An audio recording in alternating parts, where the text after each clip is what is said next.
Maintenant, un reflet, comme je l'ai dit, c'est une fausse lumière, un mirage, une fausse conception de la vraie lumière.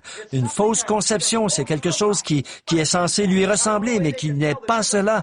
Bon, le seul moyen pour eux de faire la différence, parce que les choses mêmes que Jésus faisait prouvaient qu'il était la lumière. Ils pensaient qu'ils étaient dans la lumière. Mais maintenant, si vous vous arrêtez un instant et considérez là qui est dans la lumière, maintenant, aujourd'hui, si une erreur aussi irréfléchie a été commise par les hommes religieux de cette époque-là, qu'une chose aussi irréfléchie a été commise, frères, ne pensez-vous pas qu'il est temps que nous nous arrêtions et considérions ce qu'est la lumière?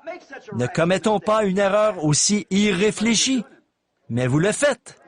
Vous l'avez déjà fait, voyez, et vous ne le saviez pas, tout comme eux à l'époque. Maintenant, arrêtez-vous un instant et voyez ce que la parole dit pour aujourd'hui. S'il s'était arrêté et avait pensé, le voici qui accomplit à la lettre exactement ce que la parole a dit qu'il ferait. Et il les a mis au défi, tout comme je vous mets au défi. Voyez, je vous mets au défi de regarder dans la parole, de sonder les Écritures. Voyez si ce n'est pas effectivement l'heure.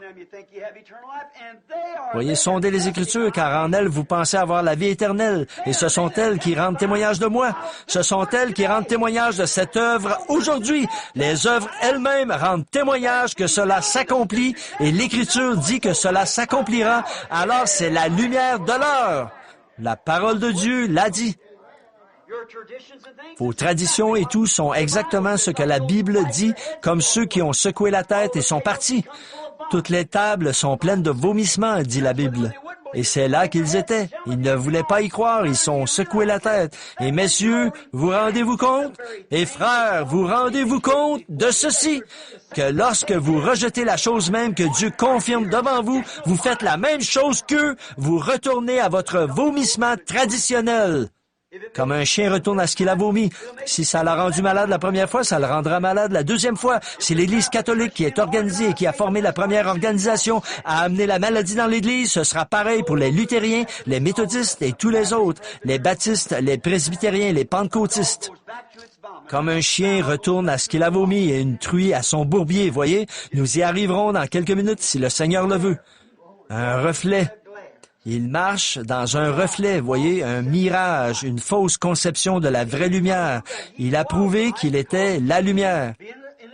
Parce que lui, puisqu'il était vraiment en minorité, oh là là, des millions étaient contre lui. Il n'y avait pas un 6e des gens, pas un 90e des gens sur la terre qui ont su qui il était passé.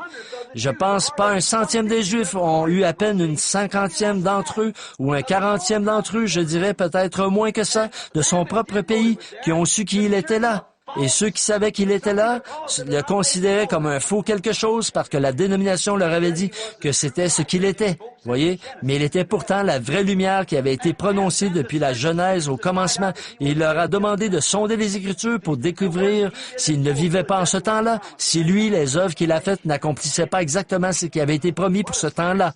Amen. Oh, quelle chose sérieuse, frère. Nous vivons à une époque extraordinaire. Il a prouvé qu'il était le bon. Il était la lumière même qu'il prétendait adorer. Il prétendait adorer cette lumière. Et c'est pareil aujourd'hui. Ils prétendent qu'ils adorent cela. Les pentecôtistes le prétendent. Ils prétendent le faire. Ils sont si aveugles qu'ils ne peuvent pas le voir. Pourquoi? Ils s'organisent, mais ils ont un reflet sur leur visage. Vous voyez, une tradition, c'est ce que certaines personnes ont mis en place. Ils ont dit, on va aller faire ceci, cela. Maintenant, nous allons en venir à la raison pour laquelle cela doit arriver, si le Seigneur le veut.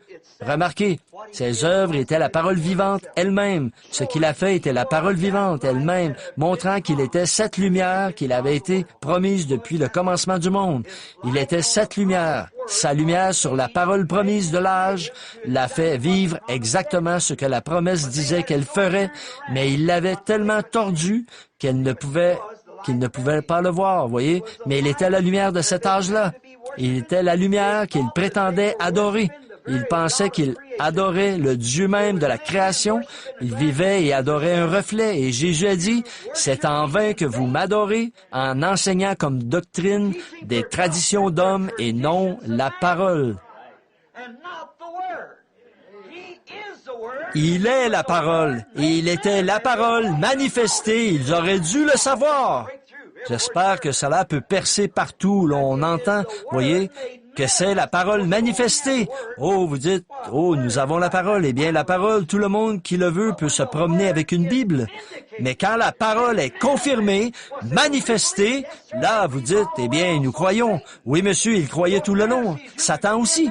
Ces pharisiens qui pourraient les déclarer coupables de ne pas croire, mais ils n'ont pas cru la parole de l'heure. Ils adoraient le reflet de quelque chose d'autre. C'est la même chose qu'ils font aujourd'hui. Voyez, ils maintiennent ce que Luther a, ses traditions ou les traditions de Wesley et le reste d'entre eux, la tradition pentecôtiste. Mais qu'en est-il de l'heure? Les pharisiens maintenant, leur tradition. Mais derrière leur tradition se cachait la vraie parole de Dieu qui venait pour resplendir, et quand elle l'a fait, elle a aveuglé leurs yeux. Ils ne pouvaient pas la voir parce qu'ils regardaient quelque chose d'autre. C'est pareil aujourd'hui. Puisse Dieu laisser cela pénétrer jusqu'à ce que ça atteigne le but pour les gens qui devraient croire.